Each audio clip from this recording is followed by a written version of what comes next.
நண்பர்களுக்கு வணக்கம். இன்றைக்கி தஸ்தாவஸ்கியினுடைய ஹெவன்லி கிறிஸ்மஸ் ட்ரீ அப்படிங்கிற கதையை தான் உங்களோட பகிர்ந்துக்க போகிறேன். இந்த கதை எனக்கு ரொம்ப ரொம்ப ஒரு பாதித்த ஒரு கதை அப்படின்னு தான் நான் சொல்லுவேன். ஏன்னா ஒரு நாவலோ அல்லது ஒரு கதையோ படிக்கும் பொழுது அந்த கதை ஏதோ ஒரு இடத்துல நம்மளை ஏதோ ஒன்று பண்ணும், நம்மளை ஒரு நிம்மதியை கெடுக்கிறது இல்லை மகிழ்ச்சியை கொடுக்கறது, இப்படிங்கிற ஏதோ ஒரு ரெண்டு எக்ஸ்ட்ரீமுக்குள்ளே நான் மாட்டிக்கிறேன். பட் அது எனக்கு பிடிச்சிருக்கு. ஒரு பக்கம் நல்ல சிரிப்பு, நல்ல மகிழ்ச்சியான ஒரு தருணங்களை கொடுக்குற கதைகளையும், இன்னொரு பக்கம் இந்த வாழ்க்கையினுடைய ஆற்றாமைகளையும் வலிகளையும் கசடுகளையும் இதை ஒரு பக்கம் சொல்கிறதும் ரொம்ப பிடித்தமான விஷயம் இருக்குது. ரெண்டு எக்ஸ்ட்ரீம்லேயும் நான் சாண்ட்விச் ஆகிறேன். இப்போ இந்த கதை ஒரு சின்ன பையனுடைய வாழ்க்கையை ஒரே ஒரு இரவில் பதியப்பட்டிருக்கக்கூடிய ஒரு கதை. ஸோ இந்த கதையினுடைய ஆரம்பம் நான் ஒரு நாவலாசிரியன். ஆனால் இந்த கதையை நான் புனைவாக எப்படி எழுதினேன் அப்படின்னு எனக்கு தெரியல. நிஜமாலுமே உண்மையான இந்த மாதிரி சம்பவங்களும் மனிதர்களும் கண்டிப்பாக இருப்பாங்க அப்படிங்கிறதையும் நான் நம்புகிறேன். அப்படிங்கிறதையும் இந்த கதையினுடைய ஆரம்பத்தில் தஸ்தாவஸ்கி எழுதியிருப்பார். ஸோ மிகப்பெரிய நாவலாசிரியர், அதில் எந்த சந்தேகமும் இல்லை. தஸ்தாவஸ்கி ஒரு லெஜெண்டு. ஸோ எனக்குமே ரொம்ப பிடித்த ஒரு நாவலிஸ்ட். கண்டிப்பாக இலக்கியத்தில் ஆர்வம் இருக்கக்கூடிய எல்லாருமே தஸ்தாவஸ்கியோட ஏதோ ஒரு கதையை அல்லது ஒரு நாவலை கண்டிப்பாக படிச்சிருப்பீங்க. படிக்கலைன்னா கண்டிப்பாக வாசிங்க. மிக முக்கியமான தருணங்களையும் அல்லது மனிதர்களுடைய அந்த அன்றாட பாடுகளையும் வலிகளையும் எழுதின ஒரு லெஜெண்டு. ஸோ வாசிங்க. டால்ஸ்டாய் எப்படி ஒரு பக்கம் ஒரு எண்டோ ஒரு எக்ஸ்ட்ரீமோ, கடவுள் தன்மை குழந்தைகளுக்காக பொதுவாக மாரல் இப்படின்னு ஒரு தன்மையில் டால்ஸ்டாய் இருந்தாலும், வாழ்க்கையோட நெகட்டிவிட்டிஸ், ஆற்றாமை, வலி, இதனுடைய இந்த எக்ஸிஸ்டென்ஷியலிசம், இது எல்லாத்தையுமே ஒரு பக்கம் தொடர்ந்து எழுதிக்கிட்டே இருந்த மனுஷன். தன் வாழ்க்கையைப் போலவே பெரும்பாடுகளோடவே இருக்கக்கூடிய எழுத்துக்கள், அதை தவிர்க்கவே முடியாது நம்மளால். அந்த வகையில் தான் இந்த கதையும் அவர் ஒரு ரொம்ப சின்னதான ஒரு கதையாக எழுதியிருந்தாலும், இதுக்குள்ளே இந்த கதைக்குள்ளே நிறைய ஒரு படிமம்னு சொல்கிறதா, ஃபிகர் ஆஃப் ஸ்பீச்சில் சொல்லணுன்னா நிறைய ஆக்சிமோரனா கான்ட்ராஸ்டாக நிறைய விஷயங்களை வச்சுருக்கிறது. ஸோ அது எல்லாமே ஒரு மாதிரி நம்மளை நிலைகுலைய செய்யாமல் பண்ணுது. வெறும் ஒரு 5-6 பக்கங்களுக்குள்ளே ஒரு கடவுளை கேள்வி கேட்குறது, ஒரு பக்கம் கடவுள் இருக்குன்னு சொல்கிறது, இன்னொரு பக்கம் இல்லைன்னு சொல்கிறது, இந்த ரெண்டுத்துக்கு நடுவில் மனிதனுடைய மனம் மாட்டிக்கிட்டு எப்படி சாவுது அப்படிங்கிறத எப்படி ஒருத்தனால சொல்ல முடியுது? அது தஸ்தாவஸ்கியால் முடியுது. அப்போது இந்த கதை ஒரு சின்ன பையன், ஒரு 6 வயசு பையனுடைய இடத்துலேருந்து ஒரு கதை ஆரம்பிக்குது. ஒரு வீட்டினுடைய நிலவறையில் அந்த பையன் ஒரு கிழிந்து போன அல்லது ஒரு மோசமான ஒரு அங்கியை அணிந்துக்கிட்டு குளிரில் துடிச்சிக்கிட்டு இருக்கிறத விட இந்த கதையை ஆரம்பிக்குது. குளிர் அவனை வாட்டுது அந்த பையனை. இப்படி இந்த குளிரில் இருக்கக்கூடிய அவனுக்கு பசிக்குது ரொம்ப. அப்போது பசியில் அவன் அந்த நிலவரையை விட்டு வெளியே போயிட்டு தன் அம்மா இருக்கக்கூடிய இடத்துக்கு போகணும் அப்படின்னு நினைக்கிறான். அப்போ தன் அம்மா இருக்கக்கூடிய அறைக்கு போகணும் அப்படின்னா, தன்னுடைய அம்மா ஒரு மேசையின் மீது படுத்திருக்கிறா, படுத்த படுக்கையாக அவள் நோயுற்று இருக்கா.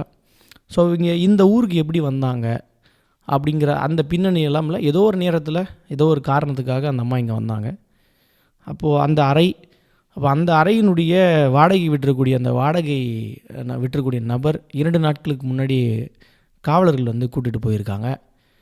அடுத்து மீதம் இருக்கவங்களாம் கிறிஸ்துமஸ் பீரியட் அப்படிங்கிறதுனால எல்லோரும் அவங்கவுங்களுடைய சொந்த ஊருக்கு போயிட்டாங்க. அதுக்கு அடுத்து கிறிஸ்துமஸ் வரப்போகுதுங்கிறது கூட கவலை இல்லாமல் ஒருத்தர் 24 மணி நேரம் குறிச்சிட்டு இருக்கக்கூடிய ஒரு கதாபாத்திரம் அந்த அறையில் இருக்குது. இன்னொரு பக்கம் ஒரு ரொம்ப வயதான ஒரு மருத்துவ தாதி, இரும்பிக்கிட்டே தன்னால் எழுந்து போக முடியாத நிலையில் படுத்த படுக்கையாக இருக்கக்கூடிய ஒருத்தி, எப்போ பார்த்தாலும் இந்த 6 வயது சின்ன பையனை மிரட்டிக்கிட்டே இருக்கக்கூடிய அந்த தாதி ஒரு பக்கம் இருக்கா. அவன் அங்கே அந்த பக்கமே போக பயப்படக்கூடியவன்.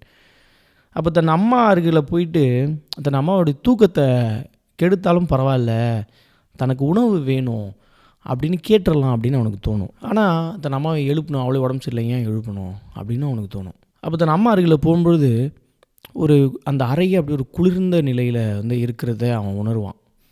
அவள் ஒரு மரக்கட்டையை போல் அப்படியே இருப்பாள். அப்போ தன் அம்மா இடத்துல எந்த விதமான ஒரு சலனமும் இல்லாமல் அவள் அப்படியே இருக்காள். அப்போ இங்கே இடத்துல ஒரு மறைமுகமாக வைப்பாருன்னா, இந்த கூலிங்காக இருக்கிறது இந்த இடத்துல அந்த அறை ரொம்ப கூலாக இருக்குதுன்னு சொல்கிற அந்த இடம் இருக்குல்ல. ஸோ அது ஒரு லைஃபுடைய ஒரு பார்ட். இன்னொரு பக்கம் இந்த கதையோடைய முடிவில் ஒரு பக்கம் ரொம்ப வார்மாக ஃபீல் பண்ணுவான் அந்த பையன். அது ஒரு பார்ட். 2 எக்ஸ்ட்ரீம், 2 கான்ட்ராஸ்டிங்கான விஷயங்கள். அப்போ அந்த ரொம்ப கூலாக இருக்குது, அந்த இடமே ரொம்ப சில்லுன்னு இருக்கிறத வந்து தன் அம்மா இறந்து போயிட்டுருப்பா. அந்த இறந்து போனது அந்த மகனுக்கு வந்து தெரியாது. அப்போது ஜன்னல் வழியாக அந்த ரோட்டை வெளியில் பார்ப்பான். வெளியில் போக பயப்படுவான். ஏன்னா அங்கே இருக்கக்கூடிய நாய் எப்போவுமே அவனை பார்த்து குலைச்சிக்கிட்டே இருக்குன்றதுனால ஒரு பயம் அவனுக்குள்ளே இருந்துக்கிட்டே இருக்கும். இப்போ அந்த நாய் இருக்காது. இப்போ தைரியமாக இறங்கி அந்த ரோட்டுக்கு நடக்க ஆரம்பிப்பான். அப்போ தான் பழைய இருந்த ஊரை போல் எப்போதும் இருட்டாக ஒரு மாதிரி மர்மமான முறையில் இருக்கிற மாதிரி இல்லாமல் இந்த தெருக்கள் பெருசாகவும் ஒரே வண்ணமயமாகவும் இருக்கிறத பார்த்து அவன் ரொம்ப ஆச்சரியப்பட்டு போகிறான். அடேப்பா, என்ன இவ்வளோ அழகாக இருக்கே இந்த தெரு, இந்த ஊர் இவ்வளோ அழகாக இருக்கே, வண்ணமயமாக இருக்கேன்னு போகிறான். அங்கேருந்து திரும்பி இன்னொரு தெரு பக்கம் திரும்பினா அது இன்னும் தெரு பெருசாக, இதை விட ஒரு பெரிய தெரு பார்த்ததே இல்லையே அப்படி நினச்சிக்கிட்டே இருக்கும் பொழுது அவனுக்கு உணவு தேவைப்படுன்றத திருப்பி நினைவுக்கு வரும். அப்போ நினைப்பான், நம்மளுடைய பழைய ஊரில் நமக்கு ஏதாவது ஒரு வகையில் நமக்கு யாராவது ஒரு பிடிப்பு இருக்கும், நமக்கு யாராவது ஒரு உணவு ஏதாவது நமக்கு கிடச்சிரும், இங்கே உணவு நம்ம கொடுக்கறதுக்கு யாருமே இல்லை, உதவுறதுக்கு நமக்கு யாருமே இல்லை அப்படின்னு அவனுக்கு ஒரு உண்மை வந்து டக்குன்னு அவனுக்கு தோணும். அப்போ ஒரு கிறிஸ்துமஸ் டைம் அப்படிங்கிறதுனால அந்த ஊரே ஒரே வண்ணமயமாக கோலாகலமாக இருக்கும். ஒரு ஜன்னல் வழியாக ஒரு வீட்டினுக்குள்ளே கீழே தரையிலிருந்து மேலே ரூஃப் வரைக்கும் இருக்க அளவுக்கு பெரிய ஒரு கிறிஸ்மஸ் மரம் வந்து அந்த வீட்டில் இருக்கிறத அவன் பார்ப்பான். நிறைய வண்ணங்களால் ஒளிவூட்டப்பட்டிருக்கும். குழந்தைகள் சுற்றி விளையாடிக்கிட்டு இருப்பாங்க. அந்த மரம் வந்து நல்லா அலங்கரிக்கப்பட்டிருக்கும். அந்த குழந்தைகள் அவங்களுக்குள்ளார விளையாடிக்கிட்டு இருக்கிறது, அவங்களுக்குள்ளார பரிசு பொருட்களை பரிமாறிட்டுறது எல்லாத்தையும் ஒரு ஜன்னலுக்கு வெளியில் இருந்து, ஒரு கண்ணாடி ஜன்னலுக்கு வெளியிலேருந்து அமைதியாக அவன் பார்த்துக்கிட்டு இருப்பான். ஒரு பக்கம் பனி ஒரு பக்கம் பெய்துக்கிட்டே இருக்கும். குளிர்காலம் இல்லை, பெய்துக்கிட்டே இருக்கும். அப்போது இதில் அந்த பனி ஒரு பக்கம் வந்துக்கிட்டே இருக்கும், இந்த கதையில் வந்துக்கிட்டே இருக்கும். குளிர் வந்துக்கிட்டே இருக்கும், லைட் வந்துக்கிட்டே இருக்கும். இது எல்லாமே ஒரு சிம்பாலிசம். அப்போது அங்கேருந்து மூவ் ஆகி இன்னொரு ஜன்னலுக்கு போவோம். அந்த இடத்துல வெளியில் இருக்கக்கூடிய நபர்கள் எல்லாம், குழந்தைகளோ எல்லாம் ஆட்கள் எல்லாம் உள்ளே போயிட்டே இருப்பாங்க. எல்லாருக்கும் வந்து சிறிய அளவிலான கேக் துண்டுகளை வந்து கொடுத்துக்கிட்டு இருப்பாங்க. கொஞ்சமே யோசிக்காமல், அப்போ எல்லோரும் கொடுக்குறாங்க, நமக்கும் கொடுத்துருவாங்க போல இருக்கு அப்படின்னு அவனும் சட்டுன்னு அந்த இடத்துக்குள்ளே போயிடுவான். போன உடனே போ வெளியே போ அப்படிங்கிற துணியில் அங்கேருந்து ஒரு கை செய்கை அவனை பார்த்து காட்ட ஆரம்பிப்பாங்க. அவன் அப்படி மிரண்டுருவான். உடனடியாக அவன் கையில் ஒரு கோப்பை பணத்தை கொடுத்து அவனை கைப்பிடிச்சி இழுத்துட்டு வந்து வெளியில் விட்டுருவாங்க. அப்படியே அந்த இடம் வந்து நமக்கு ஒரு குழந்தை ஒரு துண்டு கேக் உள்ளே தின்னுட்டு போனால் என்ன தான் நமக்கு ஆகிடப்போகுது என்ன அப்படின்னு நமக்கு வந்து தோணும் அந்த இடத்துல. அப்போ அங்கேருந்து கடந்து அந்த தெரு மூலைக்கு போகும் பொழுது அங்கே ஒரே கூட்டமாக இருக்கும். அங்கேயும் ஒரு ஜன்னலுக்கு உள்ள ஒரு பொம்மைகளெல்லாம் வைத்து அலங்காரம் வைத்து ஒரு பப்பட் ஷோ வந்து நடக்கும். அந்த பொம்மைகளெல்லாம் வைத்து செய்யக்கூடிய ஒரு நாடகம் போல் ஒரு நடந்துக்கிட்டு இருக்கும். அதை நின்று வேடிக்கை பார்த்துட்டு இருப்பான். திடீர்னு அவனுக்கு பின்னால் இருந்து அவனுடைய வயதில் மூத்த ஒரு பையன் வந்து அவனை அடிச்சுட்டு அவங்ககிட்ட இருக்கிற அந்த தொப்பியை வந்து பிடிங்கிட்டு ஓடி போயிடுவான். அப்போ அவனுக்கு ஒன்றுமே புரியாது. அங்கேருந்து ஓட ஆரம்பிப்பான். ஓடிக்கிட்டே இருப்பான். ஓடிட்டே இருக்கும்போது அவனுக்கு அழுணுன்னு தோணும். அந்த 2வது இடத்துலேருந்து அவனை வெளியே துரத்தும் போதே அவன் அங்கேருந்து ஓட ஆரம்பிச்சிருப்பான். அவனுக்கு அழுணுன்னு தோணும். ஒரு பக்கம் பசி, ஒரு பக்கம். ஆனாலும் அங்கே திருப்பி ஒரு இடத்துல நின்று பார்ப்பான். அங்கேருந்தும் ஒருத்தன் இப்படி பண்ணிட்டான்னா அங்கேருந்து திருப்பி ஓட ஆரம்பித்து ஒரு இருட்டில் ஒரு வீட்டினுடைய முற்றத்தில் ஒளிஞ்சிக்கிட்டு போய் உட்காருவான். அந்த வீட்டினுடைய அந்த முற்றத்தில் வெளியில் கட்டைகள் அடுக்கி வச்சுருப்பாங்க. அப்படியே அதன் பக்கத்தில் சாஞ்சு அப்படியே அந்த பையன் உட்காந்துருப்பான். அப்போ இங்கே யாரும் வரமாட்டாங்க அப்படிங்கிற ஒரு நம்பிக்கை அவனுக்கு வந்து அந்த இடத்துல அப்படியே அமைதியாக கொஞ்சம் நேரம் எந்த சலனமும் இல்லாமல் அமைதியாக அந்த இடத்துல உட்காந்துருப்பான். அந்த பையன் பயத்தில் அப்படியே மூச்சு விட முடியாமல் அந்த கை கால்கள் எல்லாம் அந்த ஈரத்தில் அந்த குளிரில் நடுங்கி அப்படியே போய் ஒரு ஓரமாக உட்காந்துருந்தவன் கொஞ்ச நேரம் அப்படியே மெய் மறந்து அந்த இடத்துல இருக்கிறவன் திடீர்னு முழிச்சு ஒரு மாதிரி ரொம்ப கதகதப்பாக ரொம்ப புத்துணர்ச்சியாக உணர ஆரம்பிக்கிறான். நான் எழுந்து போயிட்டு அங்கே நடக்கிற அந்த பொம்மை காட்சிகளை நான் போய் பார்க்கணும் அப்படின்னு விருப்பப்படுறேன் அப்படின்னும் பொழுது தூரத்தில் ஒரு கை தன்னை அழைக்குது. தன் அருகிலே வா அப்படின்னு. தன்னுடைய தாய் தான் தன்னை அழைக்கிறாள அப்படின்னு பார்த்தா அந்த அந்த உருவத்தை நல்லா பார்க்குறான். அந்த உருவம் என்னன்னு தெரியல, ஆனால் மிகுந்த அன்போடு ஒரு கை தன்னிடத்தில் வா அப்படின்னு அழைக்கிறத அவன் வந்து பார்க்குறான். அப்போ அந்த கூப்பிட்ட அந்த கைகள் அந்த சின்ன பையனை அப்படி கூப்பிட்டு ஆற தழுவிச்சு. அப்படியே சுற்றி வண்ணமயமான விளக்குகள், சுற்றி விளையாட்டு பொம்மைகள், கிறிஸ்துமஸ் மரங்கள், நீளமான கிறிஸ்துமஸ் மரங்கள்னு அந்த இடமே வந்து ஒரு ரம்மியமான இடமா மாறி போகுது. தன்னை சுற்றி நிறைய குழந்தைகள் தன்னோட விளையாடிக்கிட்டு இருக்கிறாங்க.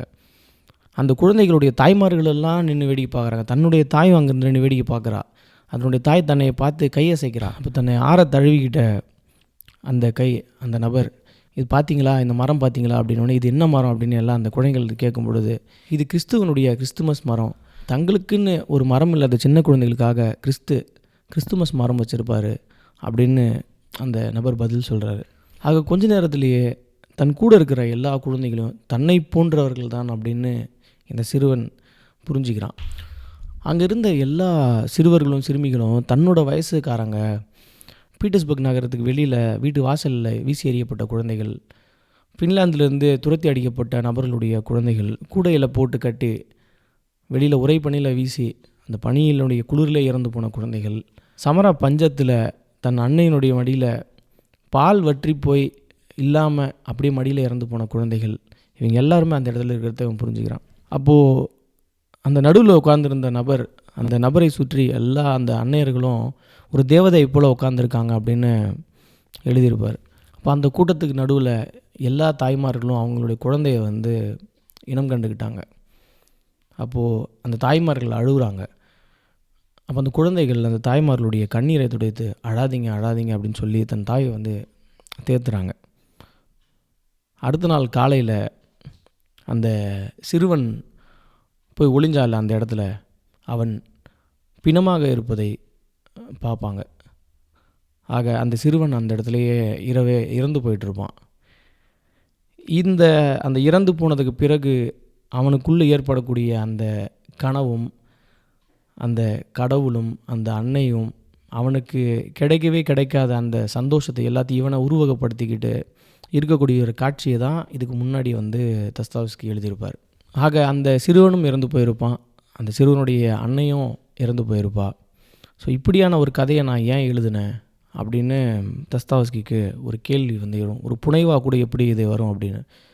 ஆக அந்த நேரத்தில் இருந்த பஞ்சம், கஷ்டம், வறுமையில் வாடக்கூடியவர்களுடைய வாழ்க்கை நிலை, இந்த வாழ்க்கையினுடைய கொடூரம், ஒரு பக்கம் நல்ல சிறப்பான ஒரு வாழ்க்கை, ஒரு பக்கம் ஒருவேளை உணவு கூட அருந்த முடியாமல் ஒருத்தன் அந்த குளிரில் பயத்தில் போய் ஒடுங்கி ஒரு 6 வயது சிறுவன் அந்த இடத்துல உட்காந்து இறந்து போகிறான் அப்படின்னு ஒரு இடத்த வந்து பதிவு பண்ணியிருப்பார்.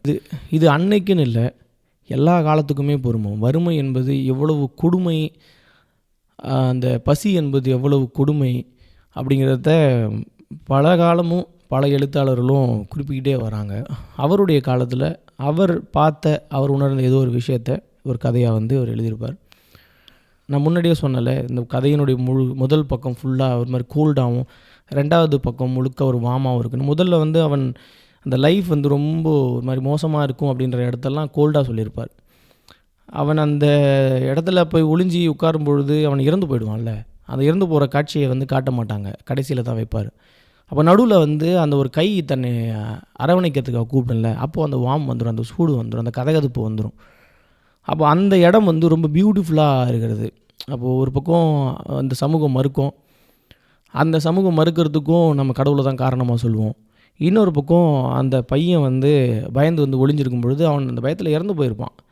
ஆனால் இறந்ததுக்கு பிறகு ஒரு மரங்கள் இல்லாத குழந்தைகளுக்காக ஒரு கிறிஸ்து மரம் வச்சுருப்பாருன்னு அப்படின்ற அந்த லைன் வந்து குழந்தைகள் எல்லாமே சொர்க்கத்தில் கடவுளுக்கு மிக அருகிலே இருப்பாங்க, உடன் தன் தாய்மார்களோடு இருப்பாங்கங்கிற ஒரு இடத்த வந்து எழுதியிருப்பார். முதல்ல கடவுள் தன்மையை கேள்வி கேட்குறது, 2வது அந்த கடவுள் மேலேயே வந்து ஒரு அன்பை வந்து தேடுறது அப்படிங்கிற 2 கான்ட்ராஸ்டிங் திங் இதில் இருக்கும். எப்படி வந்து கோல்டு வார்ம் எப்படி இருக்கோ அதே போல் இல்லை இருக்குது அப்படிங்கிற அந்த கான்ட்ராஸ்டிங். அப்போ கடைசியில் தான் ரிவீல் பண்ணியிருப்பார் அந்த குழந்தை அன்றைக்கி அந்த நைட்டே இறந்து போயிருப்பான் அப்படிங்கிறத. ஸோ ரொம்ப ஒரு பெயின்ஃபுல்லான ஒரு கதை. வறுமையும் ஏழ்மையும் பசியும் உலகம் இருக்கிற வரைக்கும், மனிதர்கள் இருக்கிற வரைக்கும் இருந்துக்கிட்டே இருக்கும். இது வாசிக்கும் பொழுது தான் காந்தியினுடைய ஒரு வரி எனக்கு ஞாபகம் வந்தது. என்ன அப்படின்னா, ஒரு விஷயத்தை நம்ம செய்கிறதுக்கு முன்னாடி, ஒரு திட்டத்தை வந்து யோசிக்கிறதுக்கு முன்னாடி, நாம் ஏதோ ஒரு மக்களை மனசில் நினச்சிக்கிட்டு நம்ம ஒரு திட்டத்தை செயல்படுத்துகிறோன்னா, அந்த திட்டத்தினுடைய பயன் கடைக்கோடியில் இருக்கக்கூடிய ஏதோ ஒரு ஏழைக்கும் போய் சேருமா அப்படிங்கிறத நீங்கள் உங்களுடைய மனசாட்சியின்படி செய்யுங்க அப்படின்னு காந்தி குறிப்பிட்டிருப்பார். அதுக்கு நீங்கள் அந்த புக்கில் இருக்கிற மாதிரியே சட்டத்தின் அடிப்படையிலேயே செய்யணும்னு இல்லை, அந்த நேரத்தில் உங்கள் மனசின் கண் கொண்டு பாருங்கள் அப்படின்னு சொல்லியிருப்பார். ஆக இந்த கதை எனக்கு அந்த வரிகளை தான் வந்து ஞாபகப்படுத்துச்சு. எப்பொழுதும் ஏழ்மையும் பசியும் எந்த சட்டத்திட்டங்களுக்குள்ளேயும் வராத ஒன்று. அதை நம் மனதனுடைய கண்களின் மூலமாகத்தான் நம்ம பார்க்க முடியும் அப்படின்னு இந்த நேரத்தில் சொல்லிக்கிட்டு, வாய்ப்பு இருக்கிறவங்க இந்த கதையை வாசித்து பாருங்கள். வாசிச்சிட்டவங்க கமெண்ட்டில் வந்து இந்த கதை வந்து எப்படி இருந்ததுன்னு உங்களுடைய எக்ஸ்பீரியன்ஸை சொல்லுங்கள். மீண்டும் இது போகிற வேறு ஒரு கதையில் சந்திப்போம். நன்றி.